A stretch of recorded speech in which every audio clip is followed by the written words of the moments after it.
So we got some guy, alright. Is that poisoned? It looked like it had a skull and crossbones on it. Miss Primstone! It was her. It was her. There we go. I've done the eeny meeny miny mo and it stopped on her. It's definitely her. Oh dearie, dearie me. It is I who you usually ask the questions. I am, you see, but a humble teacher. Call me Miss Primstone. The children of Labyrinthia Primary School have the privilege of learning the truth about this world from me. An elementary school teacher, huh? Good to know at least one witness seems sensible.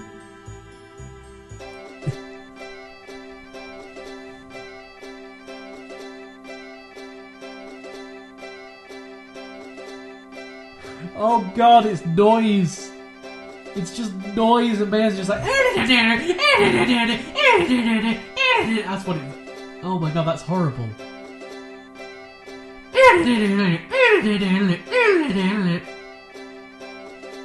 I'm gonna quickly move on. Thank you. My faithful muse here is Cracker the musical parrot. No one understands music like Cracker, aside from me, naturally. Oh, we're going to be cross-examining a parrot. At least not another goat. What a smart bird! He just imitated that teacher perfectly. That parrot's going to be an important part of the trial.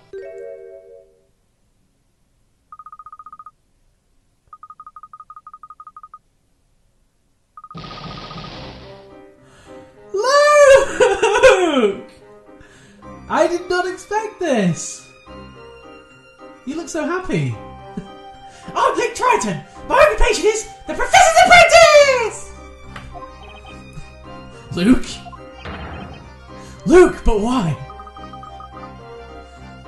Is he going to be testifying against the Professor? What are you doing there? I made up my mind. I'm doing this for the Professor. A gentleman has to pursue the truth. Well, Luke, that's where the Inquisition's witnesses stand. I'll never forgive that witch.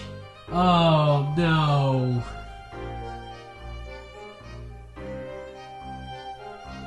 Luke, you've forgotten everything Layton's taught you. A gentleman shouldn't glare at people as if he wants to hit them in the face. Oh, Luke. Your friend today can be your enemy tomorrow. Such is the hard reality of the battlefield. Witnesses will now hear your testimonies. Luke's betraying me. I like it. Tell us all of this wicked incident, which you have been unfortunate enough to witness. Luke. I heard a scream and an incantation, and then when I entered the room, the victim was already all shiny. Mayhap something caused discord between erstwhile friends. Mr. Silkhat had a knife at the ready in his hand. Victim of magic, sparkly and done for. I heard the staff fall on the floor. Moving on. The Professor must have seen through Miss Myers' deception and confronted her right in the face to face! Yay! Okay, Luke. Gotcha. I'm sure that's what must have happened. I see, thank you all. However, one part of the testimony was somewhat confusing. You were there, the singer. Singer, could you possibly mean me, Birdley the Bard, your excellence? Yes, that would be you, singer. This staff you sung about, as you said, sung about. Oh, it's another staff with crystals. Yellow and purple. Oh my god, what's the purple spell going to be? The purple spell better be awesome. Purple is the best colour. It's as you suspect, my lord. It's very witch's scepter. Ellipses. There are two different magic gems attached, meaning the perpetrator could have used two types of magic. Yeah, it would seem so. Luke, can you point out which pages these are? Because you did it last time, and now I don't know how to turn pages in a book. You know, you're the expert at that. Just find me yellow and purple. There you go. This gem here enables the use of a gold transmutation spell, Goldor. Goldor, just the word alone makes the tiny hairs on the back of my neck stand up. Ha! That's the one, alright. That's the dreadful incantation that I am mere...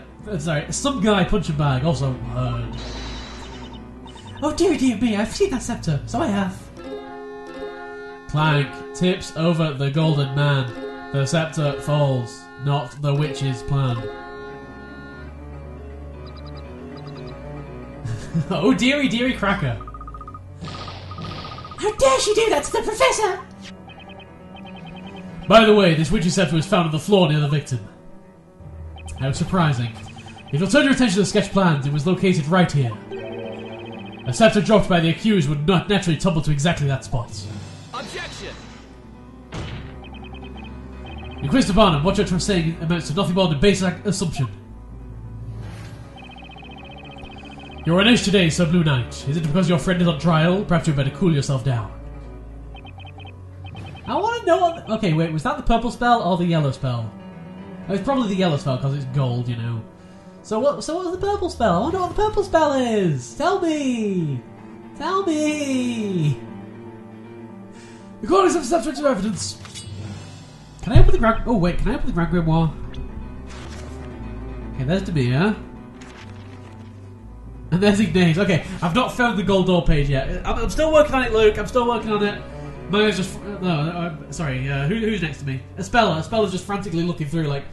Where's the yellow spell?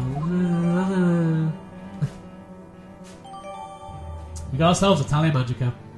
The spare Goldor has been bookmarked in the Grand Grimoire. Finally, Espella! Jeez, you finally found it in the freaking book. Well done, Espella. You're better than Maya already, jeez. Inquisitor Barnum, may I ask you something? Wait! Before... Hold that thought, Phoenix. Goldor, transmutation spell. Transmutes the caster's target into solid gold. The spell will transmute the closest target within range. That's going to be an important detail. What exactly is meant by a target? Is that going to be any living thing?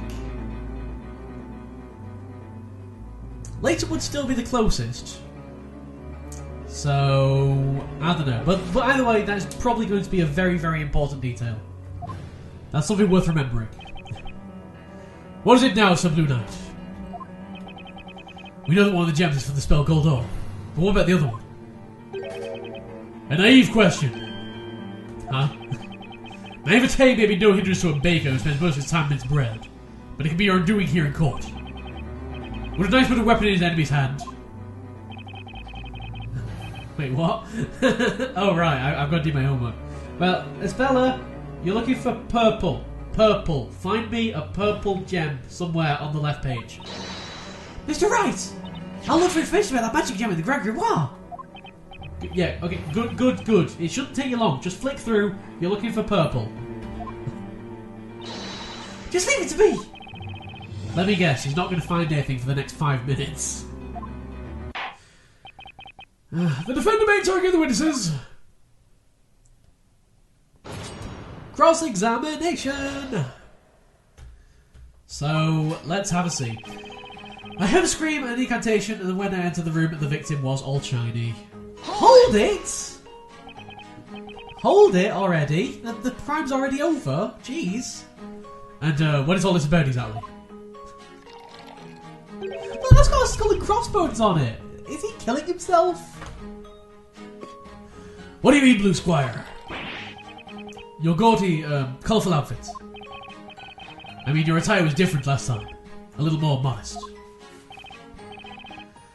The some guy you knew back then is no more.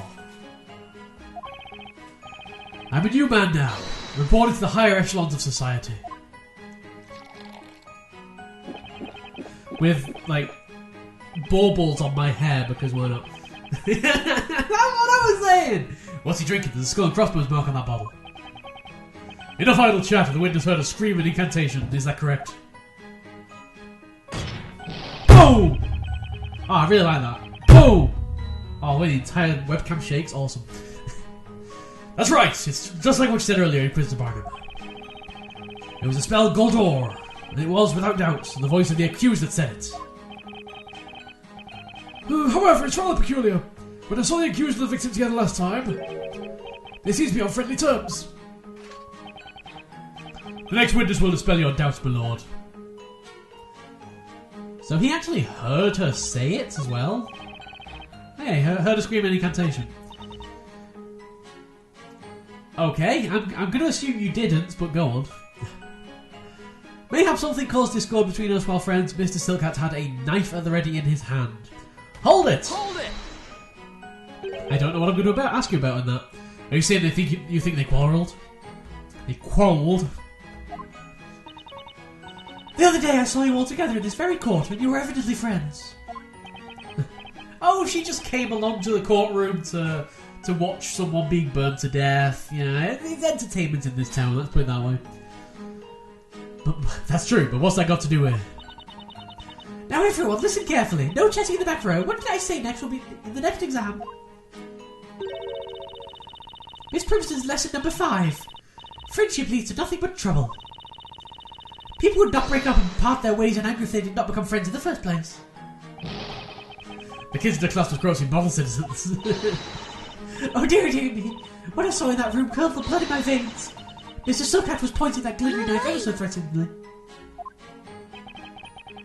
Oh, Luke did a thing. Luke did a thing. I missed the thing. Ah. The professor threatened Maya with a knife. That's SR's belief. Perhaps he discovered that she was a witch, or she tried to attack him first. Is someone... Ah, Luke's not happy about that. Go on, Luke. Hang on! Your turn. Is everything okay, Luke?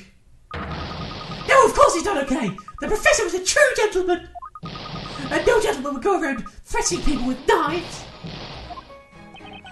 I think Luke's devotion to the professor is probably going to be something that wins a lot of cross-examinations. I couldn't agree more. Silly boy, I saw your professor pointing a knife. Are you insinuating that I'm a liar, you cheeky little whippersnapper? The professor would never do that. You don't know him. You don't know him like I do. I love him. What? Wait, what? At least Luke's found someone else to antagonise. Have you found the page yet? Mr. Wright? What is it? I think there was some important information in Miss Princeton's testimony. Really? There was? Oh, I'm sorry. It's not my place to say things like that. I didn't notice anything. What could that be? What was the speller about to say? Oh, speller, just tell me. Speak out. Speak up. Speak up. Come on. Speak up. Speak up. Woman. Speller, why don't you tell us all what you noticed? Oh, is that okay? It's just something I'd like to ask Miss Princeton about. I'll just go ahead and ask her. Excuse me, Miss Primstone. Do you mind if I ask you a question? Oh, it's you, Mrs. Spellicantabella. Everyone, she's like a celebrity. Miss Primstone, did you actually see the knife that Mr. Layton was holding? I did, as a matter of fact, yes. I remember that glinting blade very well. A most frightening sight it was, too. And you saw that from the door, didn't you? Now, if you look at the sketch... He was facing away! Well, this is a place. Miss Layton must be facing this way, correct? That must have been the case, otherwise the witness would not have been able to see it. Batman. Batman. Think about what that means. Oh, well, that's all I wanted to ask. The more information we have, the better, right? The direction the professor was facing. That could be important. That's very important! This information should be added to the court record. Okay, floor plan based on the court record. I'm sorry to say like that, but I really wanted to help. Not all, Speller. We were able to get some more info, which may just come in handy. So he wasn't pointing the knife at Maya. You think so? Oh, then the next witness shall continue with the testimony. Victim of magic, sparkly and dumb. Okay, yeah, we've already seen this before. But I have a question. Mr. Silkhat had a knife at the ready in his hand. See, I think that I think I should probably present the floor plan. Because he's clearly not threatening Maya there. Wait, hang on. Okay, let's have a look at the testimony again. I heard a screaming incantation when into the room. The victim was all shiny. May have something happened, blah blah blah. Miss Suck had a knife ready to be hand. Relative of yeah, whatever. Fred must have seen through his deception and confronted her right there, face to face. Okay, there's the wording. Face to face. That's what I got to present it on. I think it's time. Not technically for the first objection, because there was another objection in the opening introduction bit. However, for the first contradiction, I have an objection.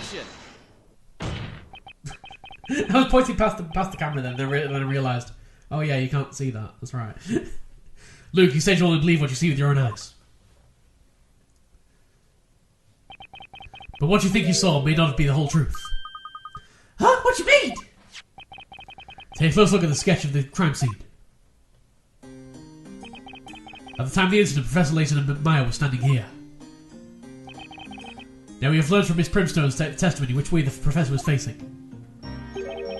He was facing this way. So obviously he was just looking that way while confronting Maya.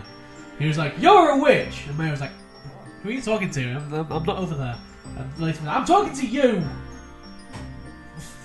or something like that. I don't know. I guess that must have been how it went down. You've testified the Professor confronted Maya face to face.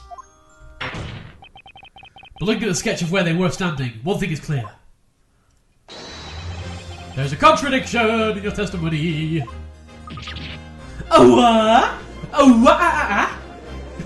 Objection. Luke suddenly starts bursting into song, singing Down the Sickness. Whether they were facing each other or not is of no relevance whatsoever. They were the only ones in that room. One was a victim, thus the other must be the witch. Objection. I'll let you wait before jumping to conclusions, Inquisitor. Think back to Miss Primstone's testimony. She told us that the Professor was pointing a knife at someone, threateningly. But that clearly can't have been Maya. Right? Is that the point you're trying to make? However, you can see in the sketch that he wasn't threatening Maya. So then who is he pointing the knife at? Hold it! Luke! Luke, we're looking for the truth here! Stop getting in the way of logics. No, whoops. I keep pressing the wrong button again, dang it! The Professor would never point a knife at anyone. I was the one who opened the doors of that room, so I was the first witness, and I saw no knife. Miss Primstone's testimony is not reliable. Oh dear me, will you look at this child? Fetching nonsense and talking badly of his elders. If he was holding a knife, then surely the knife would still be in his hand. As you know, statue of solid gold. If a statue of solid gold is holding a knife, then you're not going to get that knife out of the statue. Not going to happen. Yes, my lord. It should pose no difficulty to verify whether or not the victim had a knife. After all, that sparkling golden body of his has been found at the scene of the crime, has it not? Yes, it has. Indeed it has, my lord. Court attendants, you heard the judge. Bring the victim into the courtroom. They're going to just bring a solid gold statue into the courtroom. It's so going to get stolen. It's going to be like 10th Kingdom all over again. Professor! Oh, Professor! Oh, he's looking fabulous. Look at it. He's sparkling and everything. Yeah, okay, he's only got one arm, but you know. I'm guessing the other arm's probably been stolen. That wouldn't surprise me. Look at that! Did it get damaged in transit? Professor! Professor!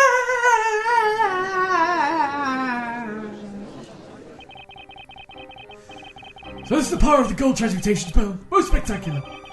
It looks like work of the finest artisans. I assure you it is the work of no artisans, my lord. By the way, the missing arm has not yet been found. Really? It's been...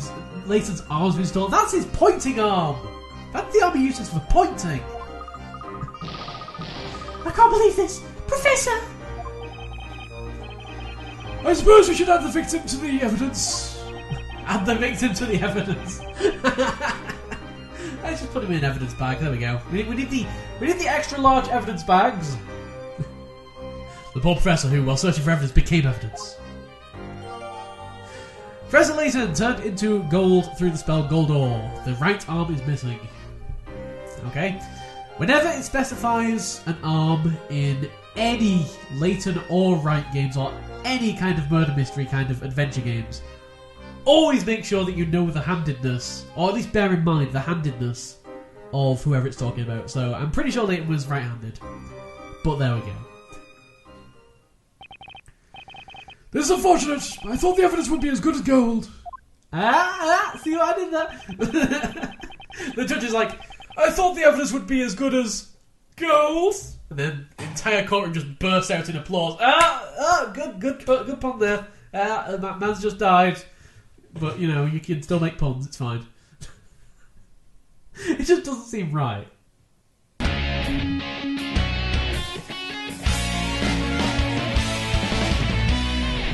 Hidden puzzle! Sound the klaxon! The hidden puzzle warning lights must be turned on! This is the first time in the entire game that thing's not been zero. Sound the klaxons!